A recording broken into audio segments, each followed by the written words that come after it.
you for always being so You're the kind. I best. love doing this, I'm man. so appreciative of your interviews and how much you love cinema. And just like how you said on my side, it is so apparent that you care about what you do. And I love talking to you.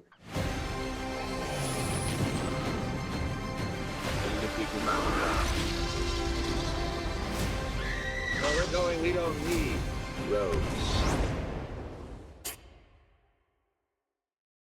So this is a big question. I'd imagine after 3 movies, you have gotten so many different fan requests over the years for people to do the Sonic voice, do a voicemail, say happy birthday, do this, do that. Over the last few years, what is the strangest thing that you've been asked to say in the Sonic voice? You one time asked me to say you a lullaby so you could go to sleep. That was absolutely the weirdest one.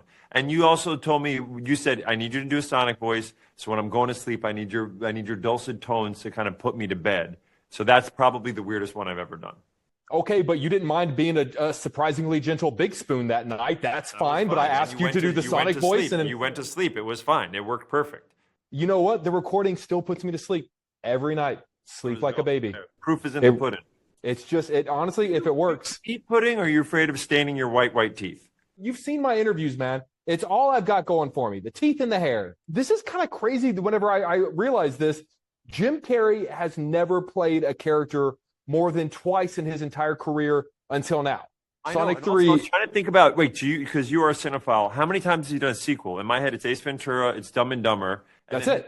That's it, right? Yeah. When Nature Calls, and then Dumb and Dumber 2. Which, by the way, Nature Calls also gives us the line, kind of hot in these rhinos, one of the best lines of all time of any. And then the coming out. It's one of the most genius scenes in any film, in cinema, I would say. If I see a Slinky, I always go, everyone loves a Slinky. You got to get a Slinky. Right now, Paramount. Let's ask then you must be the Monopoly guy. Right now, Paramount's going, oh my God, stop talking. I would love to. We've done this for 4 days. They love it. I get Fair to enough. talk to my friends. They're fine.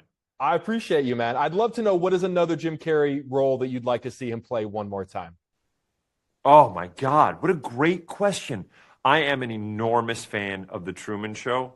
I'm an enormous fan of it. And I think that it's so funny. It's like same with Back to the Future. I don't want anybody to do another version of it. Same with Truman Show. It ends so beautifully that I don't know if I want anybody to touch it. But man, to see that character and how they've grown from being watched in that time of life and what they're like now, I would love.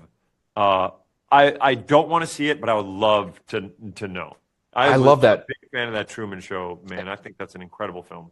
I mean, can we talk about it? He should have gotten an Oscar for that. The fact that he doesn't, that's a whole other conversation. The fact that he doesn't have an Oscar. How many years have passed? How tiny are Ed Harris's glasses now?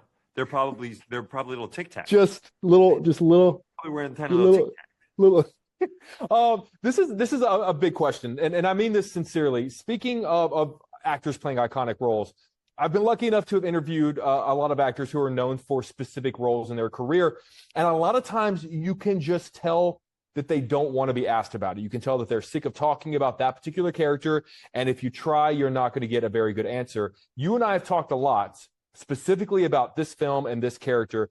I've never once gotten that sense from you, and I've never once gotten, more importantly, the sense that that will ever be the case with you. And I'd love to know, what is it about this character that I would imagine if I ask you a Sonic question when you're 80, you're going to give me the same enthusiasm then as you do now. And I'm sort of curious, what's the difference? You're the best. Jake, that's very kind of you. That's very giving of you. I am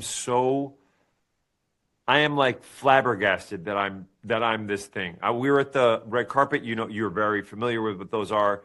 And I'm looking down the line, and I'm doing a movie where my character's name is on the cover, is on the poster, and next to me is like 3 of my idols. Jim Carrey's there. Keanu Reeves is there because he thought the franchise was cool and he wanted to be a part of it. Idris Elba is there for the same reason. And the fact that I get to share the screen with them is amazing. Also, you and I know it's hard to get movies to come out in theaters. It's hard to get people to care about your films. And we have built this thing from an incredible IP, but we've built this thing in a way that the fans feel like they're taken care of. I am a fan of it. When you love something, you want to shout it to the rooftops, and you want to give it love so people keep seeing it, so you can keep making more. It is very much, I feel so lucky that I get to be in this industry, but to do this especially is it's the crown jewel. It's the gift that keeps giving. And then if we get to make a 4th, the character we introduced at the very end of 3 means that there could be another bananas, incredible star that joins us for 4. And it's almost just like me. I just can't believe the luck of it. And then exactly what you said, like I did so many voice notes with kids and watching them react to that, having real, like beautiful emotional moments just from me saying hello to them as Sonic. It is something that I will cherish for the rest of my life. Like you cherish your beautiful teeth and hair. That post-credit scene, man, my first thought was, how did they get Daniel Day-Lewis out of retirement? That was incredible. I just made that reference. Someone just asked me, who do you want to play that character in 4? And I said, Daniel Day-Lewis. And then I said, from my left foot. And the person's like, well, how are they going to run with just one left foot? It was a great, by the way, I'm trying to push DDL hard for this next one. Going to happen. Hey, man, I love you, buddy. Thank you for always being so You're the kind. best. I love doing this, man. I'm so appreciative of your interviews and how much you love cinema. And just like how you said on my side, it is so apparent that you care about what you do. And I love talking to you. And anytime you decide to skip out, I get very upset. Love you, buddy. Take care, buddy. man. Love Good you. to see you.